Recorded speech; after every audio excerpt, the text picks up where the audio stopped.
وہی جو آپ نے ابھی تک مجھے نہیں بتایا۔ مجھے کیا بتانا تھا؟ اپنے دل سے پوچھیں۔ مگر اپنے دل سے کیا پوچھوں؟ میرے خدا، آپ کا تو وہ حال ہے، جانے نہ جانے گل ہی جانے، باغ تو سارا جانے ہے۔ اس کے جلائے لہجے پر وہ بے ساختہ ہنسا تھا۔ لاؤنج میں چکر لگاتی وہ بار بار وال کلاک کی سمت دیکھ رہی تھی کہ ایبک سے پہلے عارش نہ آ جائے، ورنہ اس کا سارا سرپرائز دھڑا کا دھڑا رہ جاتا۔ آج عارش کا برتھ ڈے تھا۔ وہ تو بے خبر ہی رہتی اگر کل رات 12 بجے اچانک عثمان اسے وش کرنے نہ آتا۔ وہ اس وقت سو چکا تھا، مگر عثمان اسے زبردستی نیند سے جگا کے باہر لے گیا تھا۔ رات گئے تک عارش کی واپسی ہوئی تھی تو گھر میں نیند سے بے حال اس کے انتظار میں تھی۔ حالانکہ اس کا ارادہ تھا کہ وہ عارش کو وش کرے گی، مگر گھر میں داخل ہوتے اس نے ناراضگی کا اظہار کیا تھا کہ کم از کم حرمن اب تو اس کی برتھ ڈے یاد رکھ سکتی ہے۔ غصے میں وہ کچھ بھی کہے بغیر منہ سر لپیٹ کر سو گئی تھی۔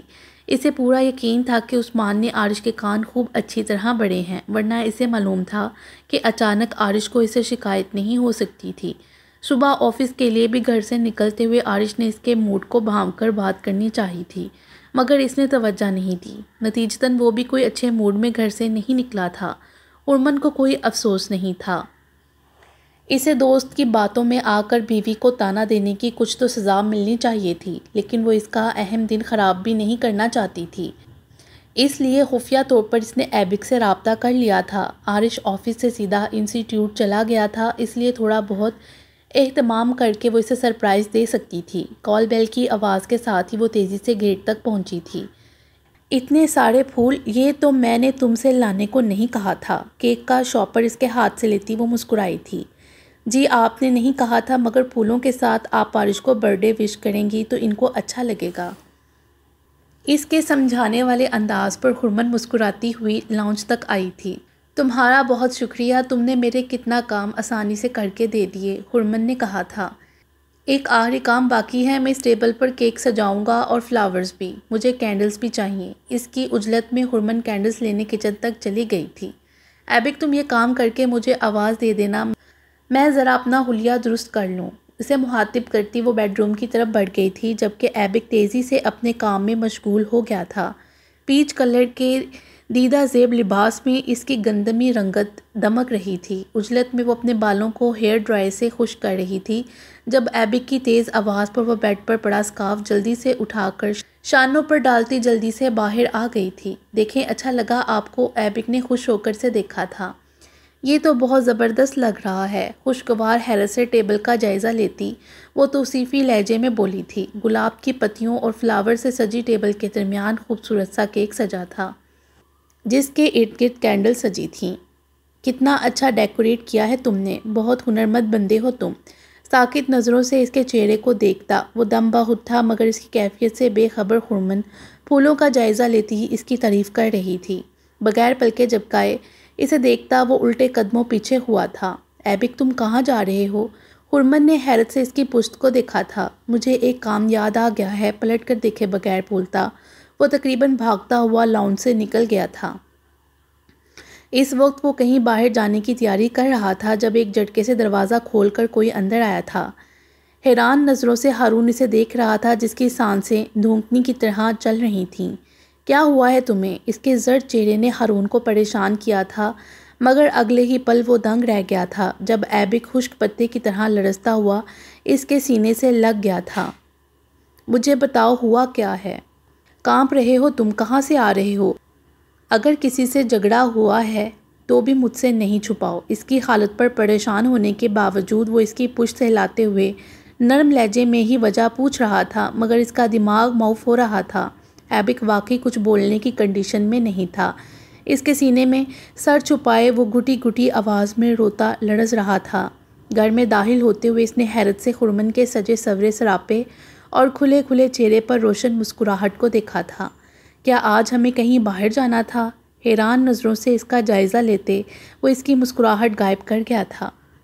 کیوں؟ کیا میں گھر میں اس طرح نہیں رہ سکتی؟ حرمن کے تیور چڑھے تھے۔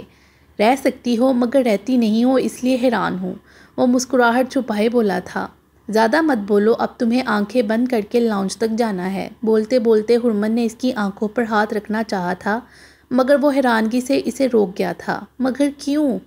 سوال مت کرو، چپ چاپ چلو۔ گھڑکتے ہوئے ہرمن نے اس کی آنکھوں پر ہاتھ رکھ کر آگے بڑھایا تھا۔ کوئی فائدہ ہی نہیں، مجھے سب دکھائی دے رہا ہے۔ عارش کی اطلاع پر وہ بے ساختہ ہنسی تھی۔ پھولوں سے مہکتے لاؤنج میں ٹیبل کے قریب رک کر ہرمن نے اس کی آنکھوں سے ہاتھ ہٹایا تھا۔ حیران نظروں سے روشن کینڈلز کے درمیان رکھے کیک کو دیکھنے کے بعد اس نے ہرمن کے مسکراتے چہرے کو دیکھا تھا۔ تم نے یہ سب میرے لیے کیا ہے؟ جگمگاتی نظروں سے اس نے ہرمن کو دیکھا تھا۔ اور میں یہ شکایت کر رہا تھا اس دن کہ تمہارے نزدیک کوئی اہمیت نہیں ہے۔ میں کتنا احمق ہوں۔ اب باتیں چھوڑو، پہلے کیک کاٹو، مجھے یہ کھانا ہے۔ کب سے تمہارے انتظار میں صبر کر کے بیٹھی ہوں۔ عجلت میں اس کا ہاتھ تھام کر اسے ساتھ بٹھایا تھا۔ اس کے نم ہاتھ پر اپنا ہاتھ رکھے کیک کاٹتے ہوئے وہ اس کے چہرے کو ہی دیکھتا رہا تھا۔ ہزاروں پھولوں کے رنگ بھی اس کے چہرے پر بکھرے رنگوں کے سامنے ماند پڑ رہے تھے۔ Happy birthday to you, وہ ہنستے ہوئے گنگنائی تھی۔ عارش کا دل سینے میں پھڑ پھڑا کر رہ گیا تھا۔ محبت سے لبریز نگاہوں سے وہ اسے دیکھتا رہا تھا جو کینڈل کو پھونک مار کر بجھاتی ہوئی اس کی طرف متوجہ ہوئی تھی۔ ایک کینڈل تم بھی بجھا دو، تمہاری برتھ ڈے ہے۔ اس کے خشمگین لہجے پر وہ دھیرے سے ہنسا تھا۔ کیک اسے کھلا کر ہرمن نے بقیہ پیس خود کھایا تھا۔ انگلی پر لگی کریم کو چاٹتے ہوئے وہ رک کر عارش کی طرف متوجہ ہوئی تھی۔ اس کی حسرت بڑی نظروں پر ہرمن کی آبرو چڑھ گئی تھی۔ اسی طرح بیٹھے رہنا، ہلنا بھی نہیں، تمہارا گفٹ لے کر آتی ہوں۔ کڑی نظروں سے اس کے چہرے پر پھیلتی خفت کو دیکھتی وہ بمشکل مسکراہٹ چھپائے کمرے تک گئی تھی۔ نئے چمچماتے ہوئے لیپ ٹاپ کا جائزہ لیتا وہ حیران نظروں سے ہرمن کے مسکراتے چہرے کی طرف متوجہ ہوا تھا۔ ہرمن، اس کی کیا ضرورت تھی؟ یہ کیوں لیا تم نے میرے لیے؟ تم ایسا لیپ ٹاپ لینا چاہتے تھے یا نہیں؟ ہاں لینا چاہتا تھا، مگر تم نے میرے لیے اتنی بڑی رقم کیوں خرچ کر دی؟ ریڈیو سے ملنے والے سارے چیک کیا تم اسی دن کے لیے سنبھال کر رکھ رہی تھی؟ وہ رقم تمہاری تھی، عارش شدید تعصب سے بولا تھا۔ ہمارے درمیان میرا تمہارا کب سے ہونے لگا ہے؟ اگر ایسا ہے تو تم بھی مجھ سے حساب لو جو آج تک تم مجھ پر خرچ کرتے رہے ہو۔ وہ شدید ناراضگی سے اسے دیکھتے ہوئے بولی تھی۔ میرے کہنے کا مطلب یہ ہرگز نہیں ہے ہرمن۔ تو پھر کیا مطلب ہے؟ میں تو امید رکھتی تھی کہ تم اپنا من پسند لیپ ٹاپ دیکھ کر خوش ہوگے۔ میں خوش ہوں اور بہت زیادہ خوش ہوا ہوں۔ Thank you so much my dear wife. مگر مجھے یہ بتاؤ کہ آخر تم نے یہ گفٹ کب خریدا میرے لیے؟ سب کچھ آج ہی ہوا ہے اور سب میں ایبک نے میری مدد کی ہے، بلکہ وہ خود اپنے ہاتھوں سے تمہارے لیے پھول اور کیک وغیرہ سجا کر گیا ہے، ہرمن نے مسکراتے ہوئے بتایا تھا۔ تم نے اسے جانے کیوں دیا؟ میرے آنے تک روکنا تھا۔ میں نے روکا تھا مگر اسے اچانک کوئی کام یاد آ گیا تھا۔ وہ عقل مند ہے۔ میں تو ویسے بھی اس وقت کسی تیسرے بندے کو برداشت نہیں کروں گا۔ گہری نظروں سے اسے دیکھتا ہوا وہ مسکرایا تھا، مگر اگلے ہی پل کال بیل کی آواز نے اس کی مسکراہٹ غائب کر دی تھی۔ اس کے بگڑے تاثرات پر ہرمن کھلکھلاتی ہوئی اٹھ رہی تھی جب عارش نے اس کا ہاتھ پکڑا تھا۔ کس کس کو دعوت دی ہے تم نے؟ وہ جلایا تھا۔ منزہ اور بیلا کے علاوہ کون ہو سکتا ہے؟ مگر کیوں؟ وہ ضد ہوا تھا۔ گفٹ لے کر آئی ہیں تمہارے لیے، برتھ ڈے کا کیک نہیں کھلاؤ گے انہیں؟ چپ کر کے بیٹھو۔ اسے گھڑکتے ہوئے وہ لاؤنج سے نکلی تھی۔ انسٹیٹیوٹ پہنچتے ہی عثمان نے جو اسے اطلاع دی تھی وہ اس کے لیے قطعی غیر متوقع اور دنگ کر دینے والی تھی۔ ہمارے گھروں کے سب سے زیادہ قریب گھر اسد کا ہی ہے۔ اس نے آج ہی مجھے یہ کال کر کے بتایا ہے کہ کوئی شخص احمد انکل کے بارے میں معلومات کرتا میرے گھر تک پہنچا تھا، اور یہ کل رات ہی کی بات ہے۔ اسد نے اسے کچھ زیادہ بتانے سے گریز کیا تھا۔ اس شخص کے حلیے کے بارے میں اسد نے مجھے جو کچھ بتایا، مجھے تو یہی لگتا ہے کہ وہ 100% ہارون ہی تھے۔ میرے پاس اسد کا کوئی کانٹیکٹ نمبر نہیں ہے۔ تم ابھی میری بات کروا سکتے ہو؟ عارش نے کہا تھا۔ ہاں، تم اپنی تسلی کے لیے خود تفصیل سے بات کرو۔ عثمان نے فوراً ہی سیل فون نکالا تھا۔ کیا واقعی یہ معجزہ رونما ہو رہا ہے؟ کیا اتنا وقت گزرنے کے بعد زندگی کے تنگ راستے کشادہ ہو سکتے ہیں؟ جو کچھ کھو چکا ہے کیا اب سود سمیت واپس مل سکتا تھا؟ میں مایوس نہیں تھا، مگر میری دعاؤں میں اتنی تاثیر نہیں ہو سکتی تھی۔ اگر یہ سچ ہے تو میں اسے سنبھال نہیں پاؤں گا ہارون۔ یہ بالکل میرے لیے سورج کے مغرب سے طلوع ہونے کے جیسا ہے۔ مجھ میں اتنی طاقت نہیں ہے جو مجھے کوئی خواب سے بیدار کر دے۔ میرا دل اس سچ کو قبول نہیں کر پائے گا۔ زنجلوں کی زرد میں اسے دیکھ رہے تھے جو دوزانوں اس کے قدموں میں بیٹھ گیا تھا۔ آپ کو اس کے سچ ہونے کی دعا پھر بھی کرنی ہوگی۔ میں اب اس امید کو کم نہیں ہونے دے سکتا، ورنہ میں اپنے آپ کو کھو دوں گا۔ آپ اللہ سے دعا کریں کہ یہی حقیقت ہو۔ میرا صبر ختم ہو رہا ہے۔ میں اب مزید آپ کو ماما روز مرتے روز جیتے نہیں دیکھ سکتا۔ میں وہ سب آپ کو لوٹانا چاہتا ہوں جسے میں نے چھینا تھا۔ مجھے نجات چاہیے۔ آپ اللہ سے دعا کریں۔ اس کے آنسوؤں کی نمی وہ محسوس کر سکتے تھے۔ اس کے سر پر ہاتھ رکھتے ہوئے وہ کچھ کہنے کی کوشش بھی نہیں کر سکتے تھے۔ لفظوں کا ذخیرہ ختم ہو چکا تھا۔ سرخ ہوتی آنکھوں سے انہوں نے کچھ فاصلے پر سوئے ہوئے ایبک کے انتہائی زرد اور کمزور ہو جانے والے چہرے کو دیکھا تھا۔ اس نے بہت گہرا اثر لیا تھا۔ وہ بہت خاموش تھا، مگر ہشام قزلباش جانتے تھے جو آتش فشاں ان کے دل میں ابل رہا ہے وہی ایبک اور ہارون کے لیے کسی قیامت سے کم نہیں۔ رہ گئی صبیحہ تو ان کو ابھی بے خبر ہی رہنا تھا۔ فی الحال بے خبر رہنا ہی ان کے حق میں بہتر تھا۔ میرے بڑے ماموں اب پہلے سے بہتر ہیں۔ وہ مجھ سے اور ہرمن سے ملنے کے لیے بہت زیادہ بے چین ہیں، صبیحہ کو وہ بتا رہا تھا۔ ان کے لیے فی الحال یہاں آنا ناممکن ہے، اس لیے میں نے ارادہ کر لیا ہے کہ ہرمن کے ساتھ میں وہاں چلا جاؤں۔ ہرمن اس لیے بھی وہاں جانے کے لیے بے چین ہے کہ وہ وہاں ماموں جان اور مامی سے ملے گی۔ ان سے دور رہتے ہوئے اسے کئی دن گزر چکے ہیں۔ ان دونوں کے بغیر وہ کبھی اتنا عرصہ نہیں رہی ہے۔ عارش یقیناً ہرمن اپنے ماں باپ سے ملنے کے پاس جانے کے لیے بے چین ہوگی، مگر میں تمہیں یہی مشورہ دوں گی کہ تم اسے ساتھ مت لے جاؤ۔ صبیحہ کچھ ایسی تشویش سے بولی تھیں کہ وہ حیران نظروں سے ان کو دیکھتا الجھا بھی تھا۔ ابھی فی الحال تم چلے جاؤ، ہرمن کو تم بعد میں بھی لے جا سکتے ہو۔ ابھی اس کے لیے اتنا طویل سفر کرنا نقصان دہ بھی ہو سکتا ہے۔ ان کے سمجھانے والے انداز پر وہ کچھ چونکتے ہوئے ان سے نظر بھی نہیں ملا سکا تھا۔ ہرمن کے ماں باپ اسے اپنے پاس بلا رہے ہیں، اسے سوچتا دیکھ کر وہ پوچھ رہی تھیں۔ نہیں، ان کو بھی معلوم نہیں ہے کہ میں اور ہرمن وہاں جانے کا پروگرام بنا چکے ہیں۔ ہم اچانک جا کر ان سب کو سرپرائز دینا چاہتے تھے۔ تو پھر بھول جاؤ اس سرپرائز کو، ورنہ چاہو تو ہرمن کی ماں سے پہلے اجازت لو، اور مجھے معلوم ہے کہ وہ نہیں چاہیں گی کہ ایسے وقت میں ہرمن سفر کی صحبتیں اٹھائے۔ ان کے ناراض لہجے پر وہ کچھ بول نہیں سکا تھا۔ تمہیں اپنے ماموں کے پاس یقیناً جلد از جلد جانا چاہیے، ان کی صحت پر اور اچھا اثر پڑے گا۔ یہاں تم ہرمن کی فکر مت کرنا، تم اس کے لیے مجھ پر بھروسہ کر سکتے ہو۔ آپ کو یہ کہنے کی ضرورت نہیں تھی، آپ میرے لیے بالکل مامی کی طرح ہیں۔ وہ شرمندہ ہوا تھا۔ پھر خاموش کیوں ہو؟ میں تمہیں مجبور نہیں کر رہی، تمہیں جیسا ٹھیک لگتا ہے ویسا ہی کرو۔ تم دونوں سمجھدار ہو، بہتر فیصلہ کر سکتے ہو۔ میرا خیال ہے ہرمن سے زیادہ میں نہ سمجھ ہوں، ورنہ یہ رسک لینے کا نہ سوچتا۔ وہ شرمندہ سی مسکراہٹ کے ساتھ بولا تھا۔ دراصل میں اب ہرمن کے لیے فکر مند ہوں۔ وہ جانے کے لیے بہت زیادہ پرجوش ہے، تیاریوں میں مصروف ہے۔ اب اگر میں اسے ساتھ نہ لے جانے کی بات کروں گا تو وہ یقیناً بہت ناراض ہونے والی ہے۔ میں اسے کیسے سمجھاؤں گا؟ اس کے پریشان انداز پر صبیحہ نے اسے حیرت سے دیکھا تھا اور اگلے ہی پل مسکرائی تھیں۔ پہلے مجھے یہ سمجھاؤ کہ تم اسے منع کرنے سے ڈر رہے ہو یا اس کی ناراضگی کا خیال تمہیں خوف میں مبتلا کر رہا ہے؟ آپ کی دونوں ہی باتیں درست ہیں اور اس کا اعتراف کرنے میں مجھے کوئی شرم بھی محسوس نہیں ہو رہی۔ میں پناہ مانگتا ہوں اس کی ناراضگی سے۔ اس کے فوراً ہی کہنے پر وہ بے ساختہ ہنسی تھیں۔ میرے اچانک روکنے پر اور تنہا جانے کے فیصلے پر کچھ بعید نہیں کہ جھگڑا بھی ہو سکتا ہے۔ نہیں، مجھے تم سے یہ بالکل امید نہیں کہ تم کبھی ہرمن سے جھگڑا بھی کر سکتے ہوگے، صبیحہ حیرت سے بولی تھیں۔ میں آپ کو اتنا معصوم لگتا ہوں؟ اس کے سوال پر وہ مسکرائی تھیں۔ ویسے عموماً ابتدا ہرمن کی طرف سے ہی ہوتی ہے، میں تو بس جھگڑے کو انجام تک پہنچانے کی کوشش کرتا ہوں، وہ مسکراتے لہجے میں بولا تھا۔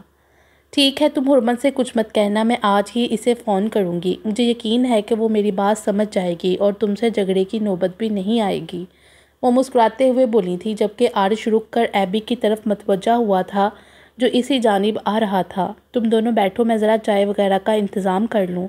تم آفس سے سیدھے یہیں آئے ہو، ایسے ہی نہیں جانے دوں گی تمہیں، تاکید کرنے والے انداز میں وہ بولتی کرسی سے اٹھ گئی تھیں۔ میں تمہارے ہی جاگنے کا انتظار کر رہا تھا۔ کل رات میں ہارون سے معلوم ہوا تھا کہ تمہاری طبیعت خراب ہے، ورنہ میں تو یہی سوچ رہا تھا کہ تم کرکٹ میں مصروف ہو، اس لیے میری کال ریسیو نہیں کر رہے۔ بغور ایبک کے اترے چہرے کو دیکھ کر وہ بولا تھا۔ بہت بری بات ہے، تمہاری طبیعت جانے کب سے خراب ہے اور مجھے معلوم تک نہیں۔ تم مجھ سے ناراض تو نہیں ہو؟ عارش کے سوال پر وہ سر جھکائے بیٹھا تھا، نظر اٹھا کے اسے دیکھنے لگا تھا۔ آپ اکیلے آئے ہیں؟ اس کے مدھم کمزور لہجے میں کچھ تھا جس نے عارش کو چونکا دیا تھا۔ اس سے پہلے کہ وہ کچھ کہتا، ہارون کی تیز آواز پر ایبک اٹھ کر گیٹ کی سمت بڑھ گیا تھا۔ اپنی طرف آتے ہارون اور ہشام قزلباش کے تاثرات کو بغور دیکھتا وہ اپنی جگہ سے اٹھا تھا۔ آج یہاں آنے کی وجہ صرف ایبک نہیں تھا۔ کل رات فون پر اسے ہارون نے کہا تھا کہ وہ کچھ ضروری بات کرنا چاہتے ہیں جو گھر میں نہیں کی جا سکتی۔ عارش کو حیرت نہیں تھی، البتہ اس وقت کا انتظار ضرور تھا۔ عارش، تمہیں یاد ہے میں نے فون پر تم سے کیا کہا تھا؟ قریب آتے ہی ہارون بولا تھا۔ مجھے یاد ہے، مگر ایسی کون سی بات ہے جو یہاں نہیں ہو سکتی؟ عارش نے سوال کرتے ہوئے ہشام قزلباش کے بڑھتے ہوئے اضطرابی تاثرات کو دیکھا تھا۔ تم سب جانتے ہو عارش، سب جاننے کی کوشش بھی کرتے رہے ہو، مگر اب مجھے جاننا ہے کہ حقیقت کیا ہے۔ میرا زندہ رہنا مشکل ہو رہا ہے۔ اس کے شانے پر ہاتھ رکھتے ہوئے وہ بہت مضطرب اور گھٹے گھٹے تکلیف دہ لہجے میں بولے تھے۔ آپ کو مجھ پر بھروسہ ہے تو یقین رکھے کہ حقیقت وہی ہے جو آپ کے سامنے ہے۔ ہارون، اگر ماموں جان کے گھر تک نہ جاتے تو شاید کچھ وقت اور لگتا، مگر یہاں تو سب کچھ ہونا ہی تھا، کیونکہ ہوتا تو وہی ہے جو اللہ چاہتا ہے۔ کب، کہاں اور کیسے، یہ سوال بے معنی ہے۔ سنجیدہ سے بولتے ہوئے اس نے ہارون کو بھی دیکھا تھا جو ساکت نظروں سے اسے ہی دیکھ رہا تھا۔ اپنے آپ کو سنبھالیں۔ عارش نے تشویش زدہ نظروں سے ہشام قزلباش کو دیکھا تھا جو بے جان ہوتے وجود کے ساتھ کرسی پر ڈہ سے گئے تھے۔ ان کے چہرے پر زندگی کے آثار مدروم ہوتے دکھائی دے رہے تھے۔ ایبک رکو، عارش نے اسے روکنا چاہا تھا جو تقریباً دوڑتا ہوا وہاں سے جا رہا تھا۔ اسے جانے دو۔ ہارون کی آواز اسے کسی کھائی سے ابھرتی ہوئی محسوس ہوئی۔ اس وقت وہ احمد حسین کے کمرے میں موجود تھا۔ کچھ تلاش بسیار کے بعد امید کے عین مطابق اسے وہ مطلوبہ چیزیں حاصل ہو گئی تھیں جو کمرے کی واحد الماری سے اس نے برآمد کی تھیں۔ ایک فائل جس میں کچھ قانونی کارروائیوں کے کاغذات تھے اور ان کے ساتھ ہی اٹیچ ایک نومولود بچے کی تصویر۔ بغور ان کاغذات کا مطالعہ کرتے ہوئے جب وہ تصویر ان کے سامنے آئی تو اس میں کچھ اچنبھے کی بات نہ رہی کہ اس تصویر میں جیسا چہرہ چند گھنٹوں قبل ہشام قزلباش کے والیٹ میں موجود ایک تصویر میں تھا، فائل کے ساتھ ہی اسے بہت حفاظت سے ایک بیگ میں رکھے وہ کپڑے بھی مل گئے تھے جو کسی نومولود بچے کے تھے۔ بیڈ کی سائڈ ٹیبل سے اس نے فریم میں قید اس تصویر کو اٹھایا تھا جس میں احمد حسین اور فاطمہ کے درمیان ہرمن کا مسکراتا چہرہ بھی موجود تھا۔ میرے دل کو یقین ہے کہ وہ گناہ کا سایہ نہیں، ایک آسمانی تحفہ ہے جسے قدرت مجھ سے اب تک تم تک منتقل کر رہی ہے، کیونکہ میرے بعد اب تم ہی اس کے اہل ہو۔ اس کی ذات کو لے کر جس دن تمہارے اندر شک و شبہات بیدار ہوئے اس دن یہ سمجھ لینا کہ تم اس مقدس تحفے کے حقدار نہیں رہے ہو۔ اسے یاد آ رہا تھا نکاح سے چند دن پہلے احمد حسین نے اسے یہ سب کہا تھا۔ گہری سانس لے کر اس نے تصویر واپس اس جگہ رکھ دی تھی۔ وہ جانتا تھا کہ احمد حسین کے دیے گئے اس تحفے کا حقدار اس سے زیادہ کوئی نہیں ہے، اور اب وہ اس کا حق بھی ادا کرنے جا رہا تھا۔ اس سچ سے ابھی احمد حسین بھی ناواقف تھے۔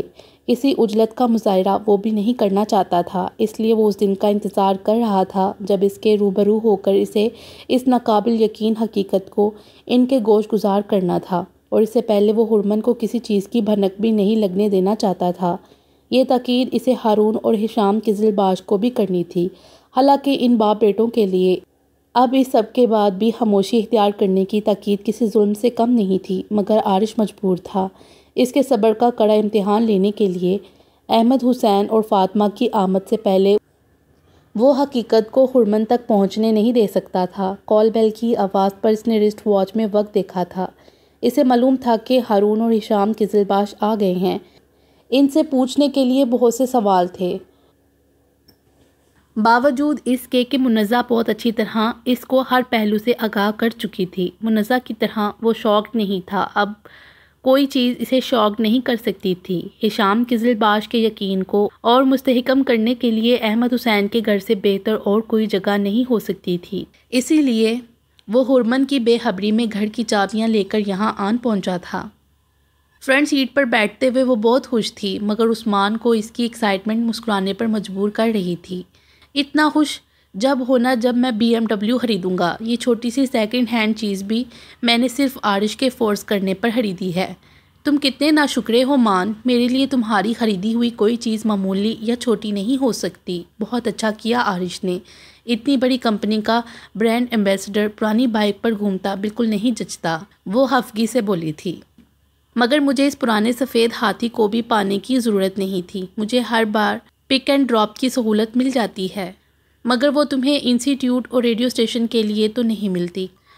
کمپنی تو صرف اپنے مطلب کے لیے تمہارے گھر تک 0 میٹر کار بیچتی ہے، وہ فوراً بولی تھی۔ عارش ٹھیک ہی تو کہتا ہے، تمہیں اب اپنے امیج اور سیکیورٹی کا خیال رکھنا چاہیے۔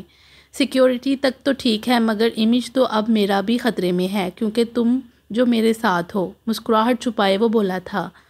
تو کیوں مجھے ساتھ لے کر نکلے ہو؟ بٹھانا تھا ان چمچماتی ماڈلز کو جو تمہارے واقف کار ہو چکی ہیں۔ مجھے کوئی افسوس نہیں ہوگا، بیلا کا بھڑکنا لازمی تھا۔ تم سچ کہہ رہی ہو، تمہیں کوئی افسوس نہیں ہوگا، حیرانی سے سوچتے ہوئے عثمان نے اور جلانا چاہا تھا، جو ناگواری کے ساتھ باہر بھاگتے مناظر کو دیکھ رہی تھی۔ ہاسپٹل سے واپس آتے ہوئے عثمان نے ایک بینک کے سامنے گاڑی روک دی تھی۔ مجھے زیادہ وقت نہیں لگے گا، ابھی آتا ہوں، اسے مخاطب کرتا وہ تیز قدموں سے بینک کی طرف گیا تھا۔ ارد گرد کا جائزہ لینے کے بعد دوبارہ بینک کی بیرونی دیوار کے پاس بیٹھی بوڑھی فقیر عورت کو دیکھا تھا۔ دوپہر کا وقت تھا، اس وقت کوئی راہگیر بھی ایسا دکھائی نہیں دے رہا تھا جو اس بوڑھی عورت کے کشکول میں چند سکے ڈال دیتا۔ اپنے بیگ سے روپے نکال کر وہ فرنٹ سیٹ سے ہی اتری تھی جب اس کے قدم زمین پر جکڑے تھے۔ سامنے ہی ڈرائیونگ سیٹ سے اترتے فاروق مکمل اس کی طرف متوجہ تھے۔ وہ اپنے سارے ارادے بھول گئی۔ دائنی طرف چہرہ پھیرتے وہ ساکت تھی، مگر ان کی جھکتی نظریں وہ اپنے چہرے پر جھکتی محسوس کر سکتی تھی۔ جو اس کے سامنے آ رہے تھے وہ ان کی جانب متوجہ نہیں تھی، مگر ان کی آنکھیں اسے اپنے چاروں طرف گھومتی دکھائی دے رہی تھیں۔ شعلے پھینکتی، انگارے لٹاتی وہ آنکھیں آہستہ آہستہ اس کی روح تک کو جلا کر بھسم کر رہی تھیں۔ غضبناک نظروں سے اس کے سفید پڑتے چہرے کو دیکھتے ہوئے فاروق کی رگوں میں لہو کی جگہ آگ دوڑنے لگی تھی۔ یہ چند لمحے بیلا کے لیے قیامت بن گئے تھے۔ اس کے وجود سے جیسے روح نکل گئی تھی۔ اس میں اتنی ہمت نہیں تھی کہ ان کی نظروں سے دور بھاگ جاتی۔ وہ جیسے اسے پتھر کا مجسمہ بنا گئے تھے۔ فاروق کے عقب میں رکے عثمان کی نظریں بیلا پر تھیں، جو مزید ان کی آنکھوں کی تاب نہ لا سکی تھی۔ سرائے سے بیلا تک پہنچ کر عثمان نے اسے گرنے سے روکا تھا۔ آپ اس طرح اسے ہراساں نہیں کر سکتے۔ بیلا کی حالت نے اس کا ضبط ختم کیا تھا، جو وہ بپھر کر فاروق پر برسا تھا۔ اس کے حملے نے فاروق کے چہرے پر سنگلاخ چٹانوں جیسی سختی پھیلائی تھی۔ لب بھینچے سلگتی نظروں سے وہ بس اسے دیکھ رہے تھے، جو نڈال ہو چکی تھی۔ بیلا کو تقریباً فرنٹ سیٹ پر دھکیلنے کے بعد دھماکے سے دروازہ بند کرتا جارحانہ انداز میں ہی ڈرائیونگ سیٹ تک پہنچا تھا۔ سر جھکائے وہ بمشکل اپنی سسکیوں پر قابو پانے کی کوشش کر رہی تھی۔ عثمان کی خطرناک رش ڈرائیونگ سے اس کے تیوروں کا اندازہ ہو رہا تھا۔ وہ اسے مخاطب نہیں کر پا رہی تھی، مگر دل جیسے حلق میں آ رہا تھا۔ بند کرو یہ ڈرامہ بازی، تنگ آ چکا ہوں میں۔ بلا آخر وہ اس پر دھاڑا تھا جو کنگ تھی۔ اسے اپارٹمنٹ کے مین گیٹ پر ڈراپ کر کے وہ خطرناک خاموشی کے ساتھ ہی انسٹیٹیوٹ روانہ ہو گیا تھا۔ میں اپنی خوش لفظیوں میں بیان نہیں کر پا رہی۔ میں آپ کے لیے، آپ کے ماں باپ کے لیے جتنا خوش ہوں، اس سے بہت زیادہ خوش ہرمن کے لیے ہوں۔ اب تو آپ کو بھی اندازہ ہو گیا ہوگا کہ دنیا صرف آپ کے لیے ہی نہیں، اس کے لیے بھی عقوبت خانہ بن گئی تھی۔ اسے کیسی کیسی نظروں کا اور کیسے اذیت ناک لمحوں کا سامنا کرنا پڑا ہوگا، یہ وہ جانتی ہے۔ مگر اب تو میں اللہ کی بہت شکر گزار ہوں، وہ اپنی جڑوں کو، اپنے اصل کو پانے جا رہی ہے۔ عارش نے اگر مجھ سے خاموش رہنے کا وعدہ نہ لیا ہوتا تو میں یہی چاہتی کہ ہرمن کو اس کی زندگی کی انمول خوشی میری زبانی معلوم ہو۔ اپنی محسوس ٹیبل تک پہنچتے پہنچتے بھی وہ مستقل اپنی خوشی کا اظہار کر رہی تھی۔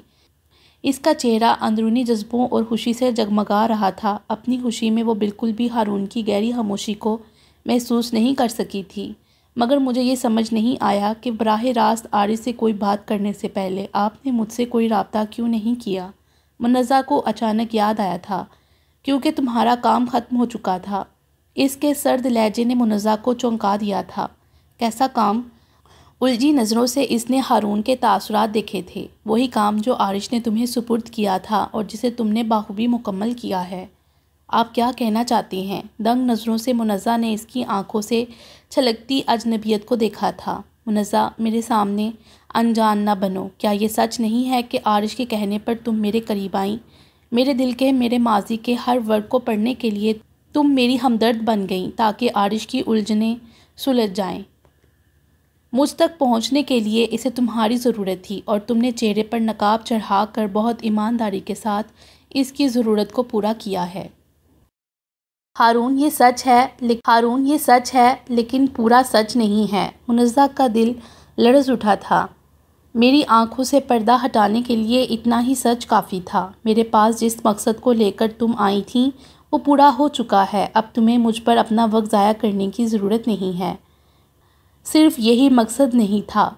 ضرورت اور محبت میں اگر آپ فرق نہیں سمجھ پائے تو سمجھنے کی کوشش تو کیجیے۔ میں تو خوشی میں سرشار تھی کہ میں وہ راستہ بن رہی ہوں جو آپ کو آپ کی اس خوشی تک پہنچائے گا جسے آپ کے خاندان نے کھو دیا تھا، جسے کھو کر آپ نے خود کو بھی گم کر دیا تھا۔ میں تو آپ کے چہرے پر وہ مسکراہٹ اور وہ خوشی دیکھنے آئی تھی جس میں کچھ حصہ میرا بھی تھا۔ لرزتے لہجے میں بولتے منزہ کی آنکھیں دھواں ہونے لگی تھیں۔ کیوں نہیں تمہیں تمہارے حصے کا کریڈٹ دینے کے لیے تو میں نے آج تمہارا قیمتی وقت مانگا ہے۔ ہارون کے لہجے میں طنز نمایاں تھا۔ میرے دل میں جھانکنے کا، میرے اور میرے خاندان پر احسان کرنے کا شکریہ میں ساری زندگی ادا کرتا رہوں گا۔ آج بھی پوری سچائی اور ایمانداری سے میں تمہارا احسان مند اور شکر گزار ہوں، مگر اب کسی بھٹکے ہوئے کو اس کی منزل کا راستہ بتاتے ہوئے اس کے آنگن میں محبت نام کی دھول مت ڈالنا۔ سرخ چہرے کے ساتھ بھینجے لہجے میں بولتا یکدم اٹھا تھا۔ ساکت نظروں سے وہ اسے دور جاتا دیکھتی رہ گئی تھی۔ بہت خاموشی کے ساتھ وہ اس کے قریب آ کر بیٹھ گئی تھی جو مستقل ٹی وی کی طرف متوجہ تھا۔ اس کے بے تاثر چہرے اور لا تعلقی نے بہلا کو شدید قسم کے پچھتاوے میں گھیرا تھا۔ تم اب تک مجھ سے ناراض ہو؟ اس کے مدھم لہجے پر عثمان نے اسے دیکھا تھا۔ میں ان کے سامنے ٹھہرنا بھی نہیں چاہتی تھی۔ پتہ نہیں مجھے کیا ہوا تھا، وہ گھٹی گھٹی آواز میں بولی تھی۔ مجھے یہ سب مت بتاؤ۔ عثمان کا لہجہ ترش تھا۔ جس انسان سے تم نفرت کے دعوے کرتی ہو آج اس کے سامنے تم سب کچھ بھول گئیں، یہاں تک کہ مجھے بھی۔ مجھے نہیں سمجھ آتا کہ تم چاہتی کیا ہو۔ میں صرف یہ چاہتی ہوں کہ تم مجھ سے راضی رہو، مگر آج میں نے کمزوری کا مظاہرہ کر کے تمہیں مایوس کر دیا۔ بیلا کے لہجے میں نمی گھل گئی تھی۔ میں تم سے مایوس نہیں، مگر تم کیا آگے بھی اسی طرح کمزوری کا مظاہرہ کرو گی؟ نہ وہ اس شہر کو چھوڑ کر جا رہے ہیں اور نہ ہی ہم۔ کیا ہر بار ایسا ہی ہوگا؟ عثمان کے نرم لہجے پر وہ چند لمحوں کے لیے چپ سی ہو گئی تھی۔ آئندہ کبھی ایسا نہیں ہوگا۔ جس انسان سے میرا کوئی تعلق ہی نہیں، اسے اب میں خود پر حاوی نہیں ہونے دوں گی۔ اس کے قطعی لہجے پر عثمان نے جانچتی نظروں سے اس کے تاثرات کو دیکھا تھا، تب ہی ڈور بیل نے خاموشی کو توڑا تھا۔ مجھے تم پر پورا بھروسہ ہے، اب اپنا موڈ ٹھیک کرو۔ نرمی سے اس کے گال کو تھپ تھپاتا ہوا وہ اٹھ گیا تھا۔ ٹی وی آف کرتی وہ ہرمن کی طرف متوجہ ہوئی تھی۔ نیٹ کے سیاہ جلملاتے اسکارف میں اس کا چہرہ بہت فریش لگ رہا تھا۔ ماشاءاللہ، بہت پیاری لگ رہی ہو۔ بہلا کی تعریف پر وہ بے ساختہ ہنستی ہوئی اس کے گلے لگی تھی۔ کیسی ہو تم میرے دوست کا لہو پی کر؟ عثمان کا مذائقہ ہے سوال اس کی ہنسی غائب کر گیا تھا۔ تم نے سنا یہ کیا بک رہا ہے؟ تیز لہجے میں وہ عارش سے مخاطب تھی جو مسکراتے ہوئے صوفے پر براجمان ہو گیا تھا۔ جب تمہیں عارش کے ساتھ دیکھ کر میرے زخم تازہ ہوں گے میں ایسے ہی بک بک کروں گا۔ عارش کے قریب ہی صوفے پہ بیٹھتا وہ ہٹ درمی سے بولا تھا۔ عارش آج پھر اسے دورہ اٹھ گیا ہے، تم ذرا ضبط سے کام لے کر اپنی غیرت کو جوش میں مت لانا، بیلا نے ہنستے ہوئے کہا تھا۔ کب جاؤ گے تم سرگودا؟ جب سے آئے ہو میرے اور استانی کے درمیان جم کر رہ گئے ہو۔ عثمان نے کینہ توڑ نظروں سے عارش کو دیکھا تھا۔ چلا جاؤں گا یار، 2 دن اور صبر کر لو، عارش نے تسلی دی تھی۔ اب کیا فائدہ تمہارے جانے کا، اب تو میرے ہاتھ میں کچھ بھی نہیں رہا۔ عثمان کی دہائی پر ہرمن اپنی ہنسی نہیں روک سکی تھی۔ عارش تم اس انسان کے بھروسے پر مجھے چھوڑ کر جاؤ گے؟ وہ ہنسی کے درمیان بولی تھی۔ فکر مت کرو، اپنی آنکھیں میں یہیں چھوڑ کر جاؤں گا، عارش نے مسکراتے ہوئے کہا تھا۔ عارش تم ہرمن کی طرف سے بے فکر ہو جاؤ، میں اس کے ساتھ ہوں، بیلا نے کہا تھا۔ بیلا تم کتنی اچھی ہو، اب اسی بات پر تم فٹافٹ کافی لے آؤ۔ تمہیں تو اس بیچاری کو دیکھتے ہی کافی یاد آ جاتی ہے، ہرمن نے ناگواری سے عارش کو ٹوک دیا تھا، اور تمہیں دیکھ کر اسے خدا کی یاد آ جاتی ہے، عثمان نے شرارتی لہجے میں اسے چھیڑا تھا۔ ابھی بتاؤں تمہیں؟ ہرمن کی کھا جانے والی نظروں پر وہ ڈٹائی سے ہنسا تھا، جبکہ بیلا ہرمن کا ہاتھ پکڑے کچن کی سمت کھینچ لے گئی تھی۔ تمہیں دیر نہیں کرنی چاہیے، ہرمن سے مزید سچ چھپانا ٹھیک نہیں، عثمان سنجیدہ ہوتے ہوئے بولا تھا۔ تم جانتے ہو کہ حالات بالکل بدلنے والے ہیں، اور ہرمن کو صرف ماموں جان سنبھال سکتے ہیں، اور یہ سب کچھ اتنی آسانی سے قبول نہیں کر سکے گی۔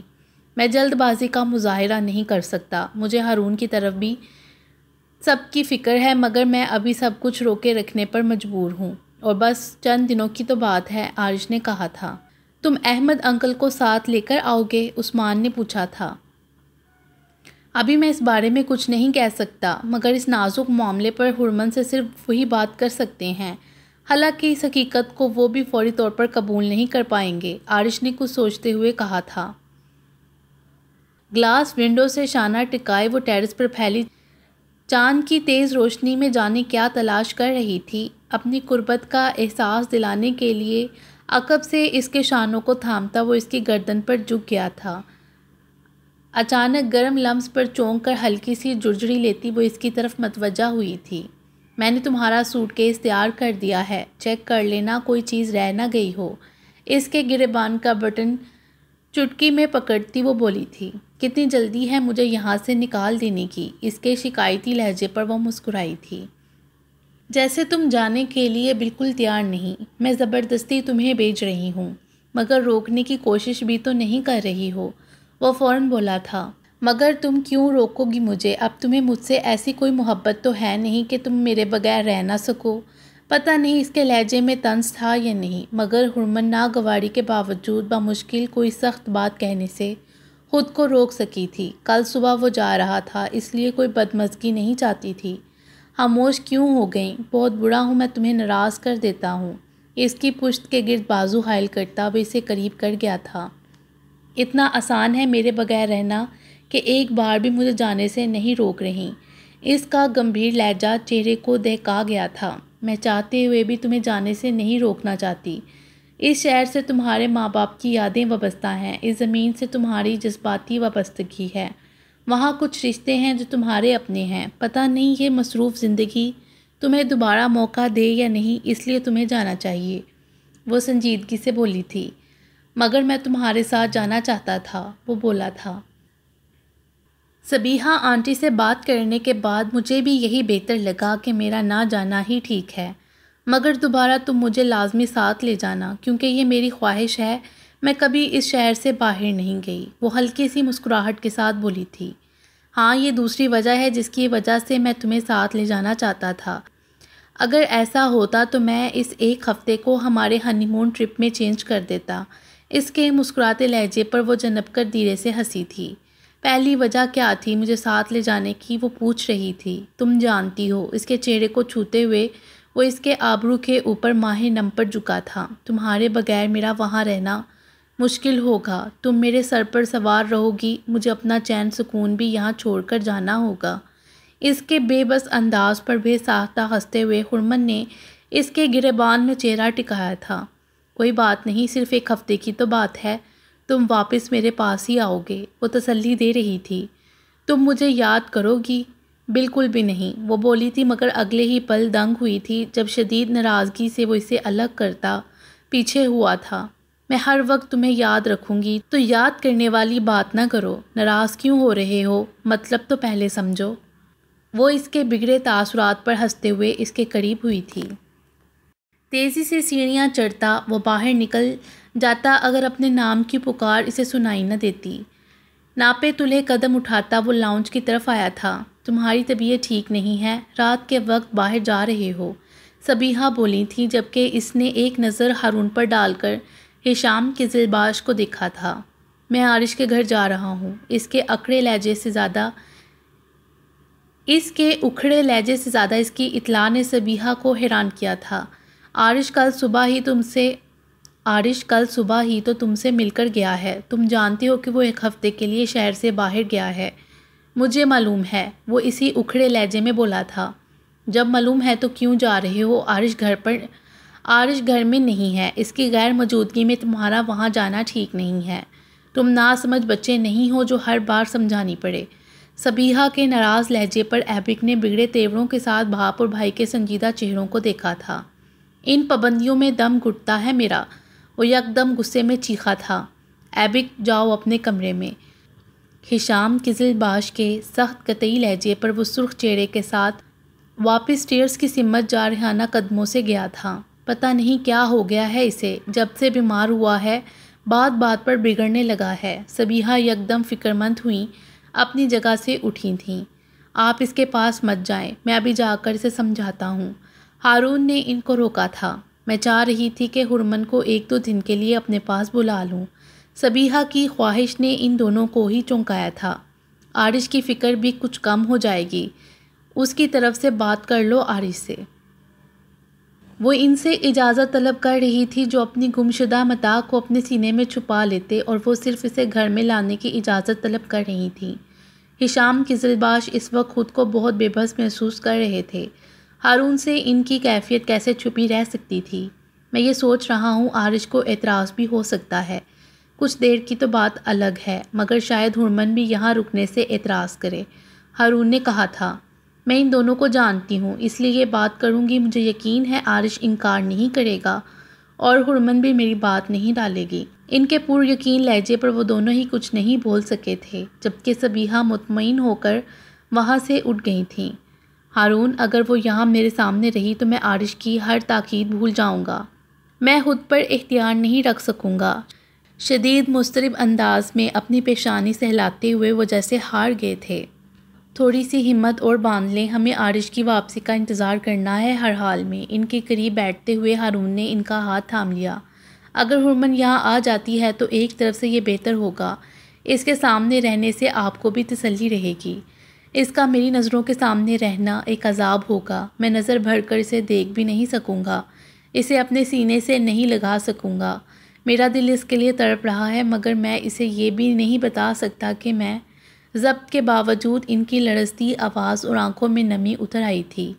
سب ٹھیک ہو جائے گا، ہم اس امتحان سے بھی گزر جائیں گے۔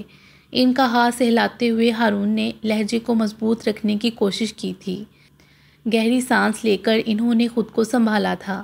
ایبک کو سمجھاؤ جا کر اسے یاد دلاؤ کہ اس نے عارش سے کیا وعدہ کیا تھا۔ میں اسے جا کر بات کرتا ہوں، آپ خود کو اور پریشان نہ کریں۔ تشویش زدہ نظروں سے ان کے چہرے پہ بکھرے تاثرات کو دیکھا تھا۔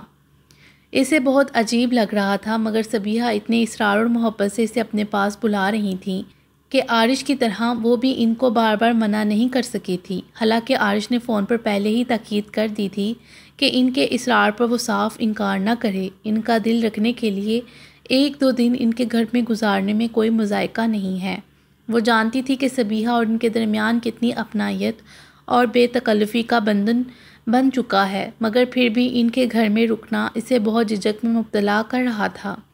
شاید اس لیے بھی کہ اپنے گھر کے علاوہ اسے پہلے کہیں قیام بھی نہیں کیا تھا۔ یہ زیادہ بہتر ہوا تھا کہ اسے منزہ کا ساتھ مل گیا تھا۔ صبح ہی اس نے منزہ کو کال کر کے زبردستی انسٹی ٹیوٹ سے چھٹی کروا کے اپنی طرف بلا لیا تھا۔ اس کے خیال سے منزہ کو ساتھ لے جانے سے اس کی جھجک کچھ کم ہو جائے گی، اور سب سے اہم یہ کہ منزہ کو اپنے گھر میں دوبارہ دیکھ کر ہارون کی صحت پر بھی اچھا اثر پڑے گا۔ منزہ کے انکار کو اس نے کوئی اہمیت نہیں دی تھی۔ موڑ کے جوڑے کی تصویر اپنے سیل فون میں قید کرتی منزہ سے نظریں ہٹا کر اس نے ایبک کو دیکھا تھا، اور اگلے ہی پل اس کی مسکراہٹ غائب ہو گئی تھی۔ بہت عجیب نظروں سے وہ یک ٹک اسے ہی دیکھ رہا تھا۔ یہاں آنے کے بعد سے ہی اسے ایبک کا رویہ بہت عجیب سا محسوس ہو رہا تھا۔ وہ بہت خاموش اور بجھا بجھا سا تھا۔ یہ وہ ایبک بالکل بھی نہیں لگ رہا تھا جو نان سٹاپ بولتا تھا، مجھے ابھی بھی تمہاری طبیعت ٹھیک نہیں لگ رہی ہے، ڈاکٹر کے پاس گئے تھے تم؟ حرمن نے سرسری انداز میں پوچھا تھا۔ جواباً اس بات میں سر ہلاتا وہ اس کے چہرے سے نظر ہٹا گیا تھا۔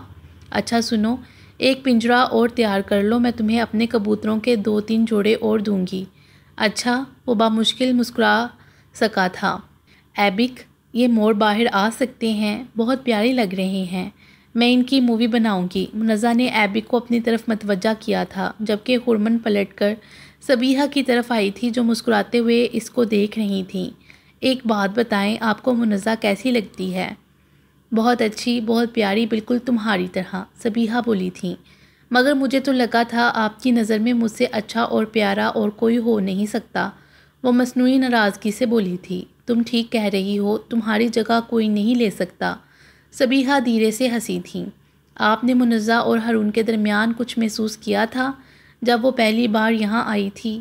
ہاں، وہ میرا بیٹا ہے، میں ایک نظر میں ہی اس کے چہرے اور دل کا حال جان لیتی ہوں، مگر میں خوش ہونے کے ساتھ ساتھ بہت حیران بھی ہوں کیونکہ ہارون تو لڑکیوں سے الرجک ہے، وہ تو شادی کے نام سے ہی دور بھاگتا ہے، صبیحہ مسکراتے ہوئے بتا رہی تھیں۔ اب تو آپ کو معلوم ہو گیا ہے کہ آپ کے صاحبزادے اتنے بھی سیدھے نہیں ہیں، آپ کا ووٹ اہمیت رکھتا ہے جو کہ مجھے مل چکا ہے، میری پہنچ سے ہارون دور نہیں بھاگ سکتے، منزہ کو میں آپ کی بہو بنا کر ہی دم لوں گی، اگر ایسا ہو جائے تو ہارون کے پاپا تمہارے احسان مند ہوں گے، ان کی بہت خواہش ہے کہ ہارون کسی طرح شادی کے لیے تیار ہو جائے، صبیحہ بولی تھیں، جبکہ ہرمن مسکراتے ہوئے منزہ کی طرف متوجہ ہو گئی تھی جو ایبک کے ساتھ یہیں آ رہی تھی۔ چائے کا کپ منزہ کی طرف بڑھاتے ہوئے وہ پورچ کی طرف جاتی سوئگ کی طرف متوجہ ہوئی تھی۔ ہرمن کو عجیب سا محسوس ہوا تھا جب ہشام قزلباش گاڑی سے اترتے ہی سیدھا گھر کے اندر چلے گئے تھے، حالانکہ دور سے ہی جب وہ ان کو دیکھ چکی تھی تو ظاہر ہے وہ ان کی موجودگی سے کیسے بے خبر رہ سکتے تھے۔ بس ایک نظر منزہ نے اسی جانب آتے ہارون کو دیکھا تھا، ڈارک گرے کلر کی شرٹ میں سلیوز کونیوں تک فولڈ کیے، اپنی پرکشش سحر انگیز شخصیت سے دل کی دھڑکنیں روک گیا تھا۔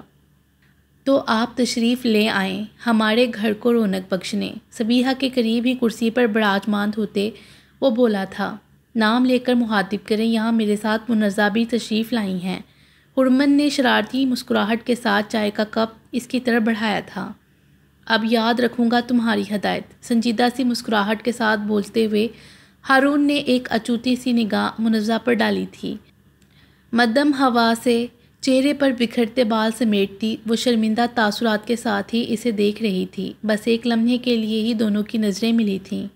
منزہ کی پلکیں بھاری ہو کے جھکی تھی جبکہ وہ صبیحہ کی طرف متوجہ ہو گیا تھا۔ پاپا کی طبیعت کچھ بہتر نہیں ہے، شاید سر میں بھی درد ہے۔